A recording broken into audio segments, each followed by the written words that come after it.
ओम शांति। ज्ञानामृत मासिक के लेख का टाइटल है पाप कर्मों से छुटकारा कैसे मिले। ब्रह्मा कुमार डॉक्टर अजित राणा जो रोहतक से हैं, वे कहते हैं कि हम सभी जानते हैं कि हमारे तन व मन के सभी दुखों के कारण है हमारे द्वारा जन्म जन्मांतर से किए गए पाप कर्म ही है। विकारों के वशीभूत होकर मनुष्य स्वयं को और दूसरे व्यक्ति व समाज को पीड़ा पहुंचाता है। उन्हीं को पाप कर्म कहा जाता है। कर्म के नियम जो जैसा करता है वैसा ही फल पाता है, वह कभी न कभी अवश्य ही भोगता है। उसी अनुसार पापी व्यक्ति को दुखों के रूप में सजा अवश्य मिलती है। इन सजाओं से बचने के लिए प्रत्येक व्यक्ति पापों से छुटकारा पाना चाहता है। इसके लिए पाप करने व कारण और उसके निवारण की जांच करनी बहुत जरूरी है। पहला है इच्छा। श्रीमद् भगवत गीता में उल्लेख है कि अर्जुन भगवान से प्रश्न करता है कि कोई भी पाप नहीं करना चाहता है, फिर भी लोग क्यों पाप करते हैं।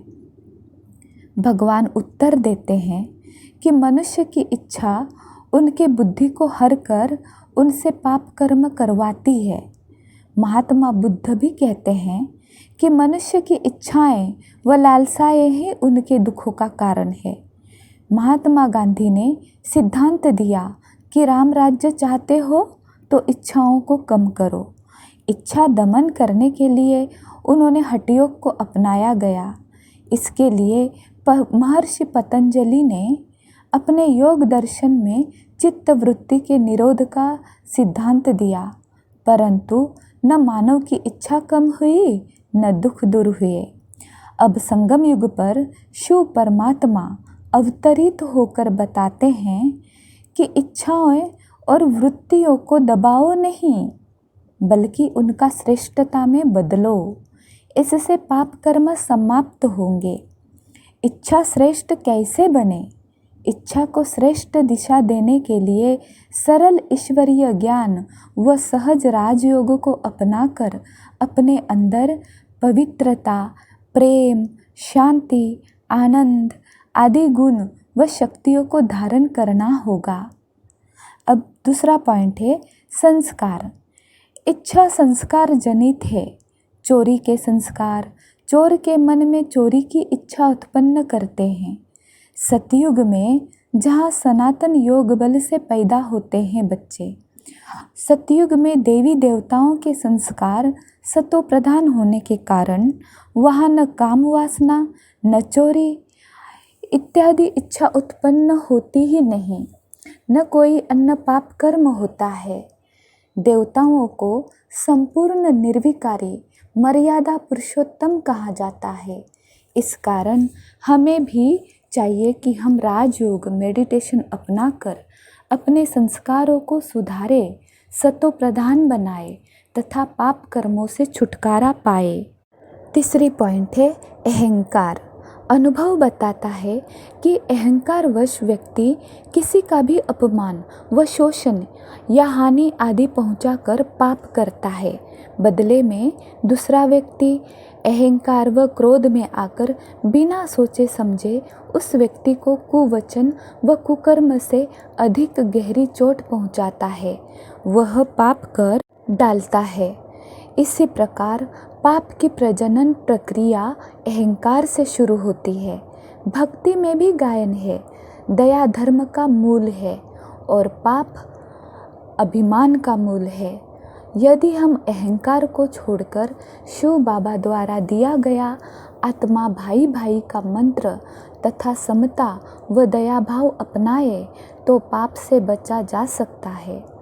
अहंकार रूपी दुश्मन को समाप्त किया जा सकता है यदि हम कुछ महीनों तक ज्योतिर्बिंदु आत्मा स्वरूप में टिक कर ज्योतिर्बिंदु परमात्मा शिव की याद में संकल्प करें कि मैं निरहंकारी आत्मा हूँ, निरहंकारी आत्मा हूँ। इसके साथ ही दिन भर अपने व्यवहार पर भी दृष्टि बनाए रखें।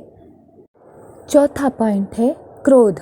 क्रोध के वशीभूत होकर जाने अनजाने हम अपने वचन व कर्म से पाप कर्म करते रहते हैं। यदि हम अपने से नीचे पद वाले व्यक्ति को बिना कसूर गलतफहमीवश डांट फटकार कर कटु वचन बोल देते हैं तो हमने पाप कमा लिया है, जिसका हमें ज्ञान भी नहीं होता। क्रोध आने के दो मूल कारण हैं। एक, जब कोई व्यक्ति गलत कर्म करके हमें व समाज को हानि पहुंचाता है।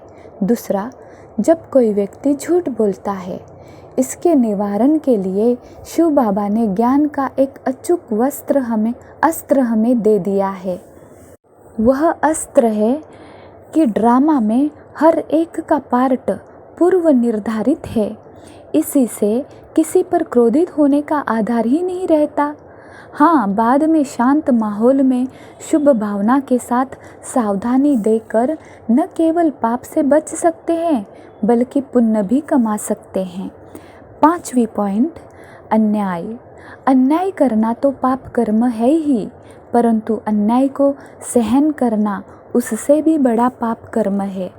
अन्याय को सहन करना स्वयं आत्मा को बेचैन करता है, जिससे बदले की भावना पनप सकती है। दूसरी ओर अन्यायकर्ता का पाप करने का अहंकार व साहस बढ़ जाता है। यदि अन्याय को शुरू में ही रोका नहीं जाता तो बाद में इसको रोक पाना भी और भी अधिक कष्टदायक हिंसक सिद्ध होता है, क्योंकि अन्याय रूपी बीज पेड़ का रूप ले चुका होता है।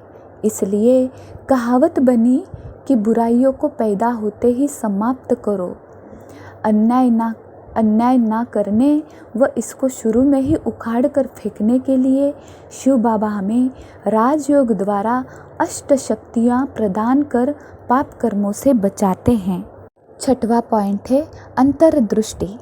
कई व्यक्ति अपने बाह्य दृष्टि से देखते हैं कि लोग रिश्वत, मिलावट, दुष्टता, व्यभिचार आदि पाप कर्म करते हुए भी सुखी रहते हैं।